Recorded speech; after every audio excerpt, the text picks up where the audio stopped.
अस्सलाम वालेकुम क्लास। आज हम न्यूमेरिकल्स को कवर कर रहे हैं। न्यूमेरिकल करने से पहले कुछ चीज़ें आपको याद होनी चाहिए। जो कनकेव मिरर और कन्वेक्स लेंस है, इनकी साइन क्या होते हैं। पी जो है पॉजिटिव है, क्यू पॉजिटिव और एफ पॉजिटिव रहता है। और कन्वेक्स मिरर और कनकेव लेंस के अंदर पी पॉजिटिव होगा, क्यू नेगेटिव और एफ नेगेटिव होगा। अब ये पी और क्यू और एफ है क्या?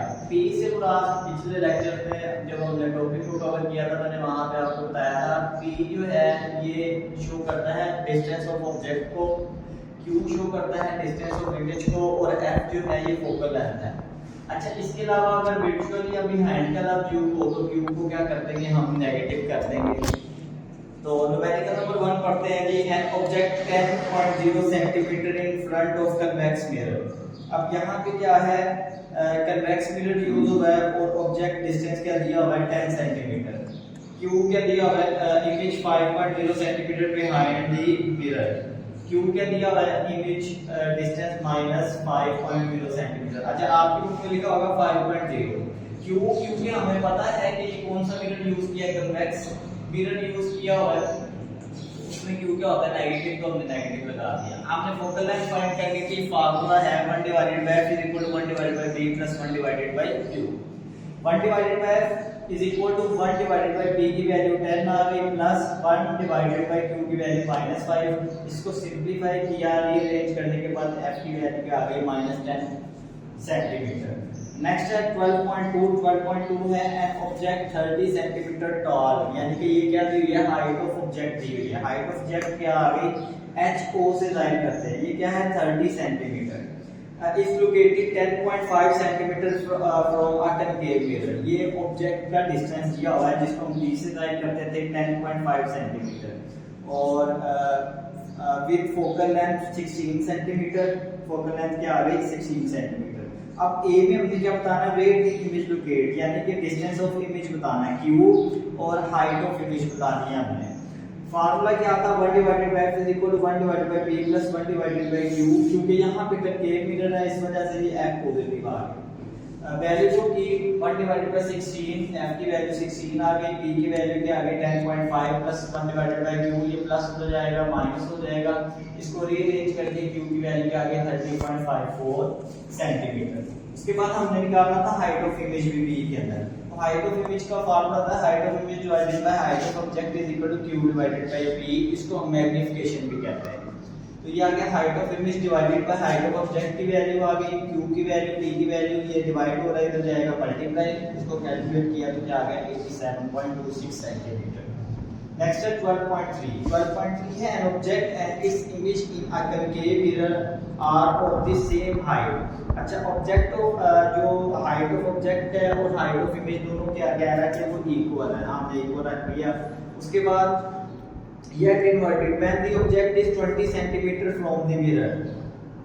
p क्या दिया हुआ है 20 सेंटीमीटर, f हमने फाइंड करना है। सबसे पहले मैग्नीफिकेशन का formula height of image divided by height of object is equal to q divided by b। क्योंकि ये दोनों इक्वल थे, अभी हमने पढ़ा है height of image is equal to height of object, तो इतनी जगह पे क्या आ गया 1 आ गया, q divided by b, p इधर डिवाइड हो रहा है इधर मल्टीप्लाई, तो q is equal to p आ गया। यहाँ पे फार्मूला वही relation 1 divided by f is equal to 1 divided by b plus 1 divided by q। Value put करेंगे 1 divided by f as it is आ गया इज इक्वल टू p की value 20 plus 1 divided by q की value भी 20 होगी क्योंकि q p के equal. ठीक है, तो इसको रीअरेंज करके f की वैल्यू यहाँ से फाइंड कर दी, f क्या आ गया 10 सेंटीमीटर। उसके बाद है 12.4। अब 12.4 में कहता है फाइंड द फोकल लेंथ। हमने क्या चीज फाइंड करनी है, फोकल लेंथ फाइंड करनी है that form an image. Image क्या बना रहा है 5.6 सेंटीमीटर बिहाइंड। यहाँ पे लफ्ज यूज हो रहा है बिहाइंड, तो मैंने कहा था बिहाइंड का लफ्ज अगर आ जाए तो नेगेटिव कर देना q को क्या कर दिया 5.66 negative of an object placed at 34.4 centimetre. जो डिस्टेंस ऑफ ऑब्जेक्ट है 34.4 सेंटीमीटर दे दिया। उसके बाद हमने ये भी बताना है कि मिरर कौन सा यूज होगा। यहाँ पे मिरर नहीं बताया हुआ, लेकिन बिहाइंड से हमें पता चल गया कि q क्या होगा नेगेटिव होगा। अब रिलेशन फार्मूला हम यूज करेंगे 1 divided by f is equal to 1 divided by b plus 1 divided by q। Value put करेंगे, p की वैल्यू b की जगह पे, q की वैल्यू q की जगह पे, रीअरेंज किया तो f क्या आ गया -6.77 सेंटीमीटर। अब हमें पता है कि Q और F नेगेटिव कौन से मिरर पे होता था, कन्वेक्स मिरर के अंदर होता था, ठीक है। नेक्स्ट हमारे पास है 12.5। 12.5 के अंदर क्या है, an image of a status there to be 11.5 centimetre behind convex mirror with focal length 13.5। अच्छा Q क्या दिया हुआ है -11.5 सेंटीमीटर और F क्या दिया हुआ है। अच्छा यहाँ पे क्या चीज यूज की हुई है, कन्वेक्स मिरर यूज किया हुआ है, ठीक है। तो इसका मतलब है इसका जो Q है वो भी नेगेटिव होगा और F भी क्या होगा, नेगेटिव होगा। फोकल लेंथ क्या आ गई यहाँ पे -13.5, ठीक है। तो क्या हो जाएगा, P हमने फाइंड करना है distance of object. Relation formula 1 divided by F is equal to 1 divided by P plus 1 divided by Q, 1 divided by F is equal to 1 divided by P plus 1 divided by Q की value rearrange से किया तो ये minus था, इस side पे आ गया plus हो गया, तो ये क्या था माइनस, तो इसको कैलकुलेट किया तो मेरे पास क्या आ गया 77.62 सेंटीमीटर, ठीक है। ये क्या है, डिस्टेंस ऑफ ऑब्जेक्ट। आगे 12.6 देखें। 12.6 थोड़ा सा लेंथी है।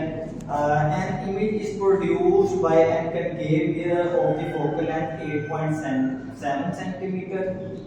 The object is 30.2 centimeter tall and at distance of 19.3 centimeter from the mirror. अब ये सारा मैंने वो लिख लिया जो अभी हमारे पास डाटा गिवन था। ए में हमने फाइंड करना है find the location and the height of the image.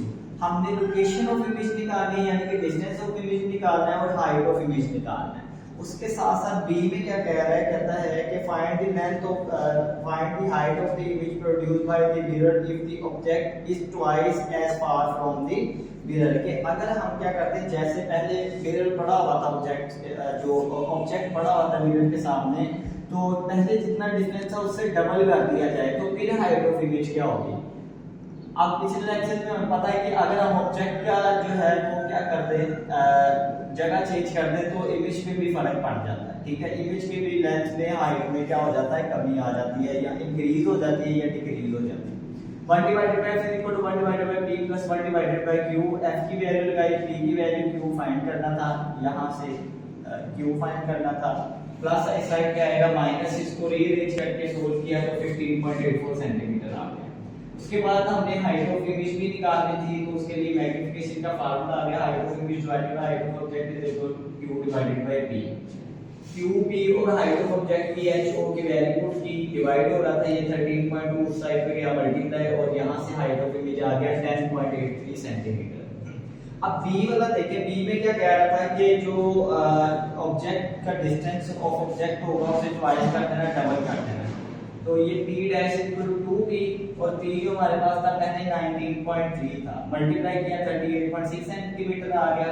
अब डैश मैंने इस वजह से लगाया ताकि डिफरेंशिएट हो सके, क्योंकि मेरे पास पहले भी P है तो P डैश लगाने का मतलब ये था कि ये ट्वाइस वाला डिस्टेंस हम शो कर रहे हैं।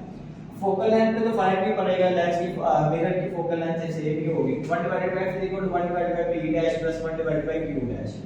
अब Q डैश निकालना था हमने, निकालने के लिए ये P डैश की वैल्यू और F की वैल्यू पुट की, Q डैश मेरे पास आ गया 11.23 सेंटीमीटर।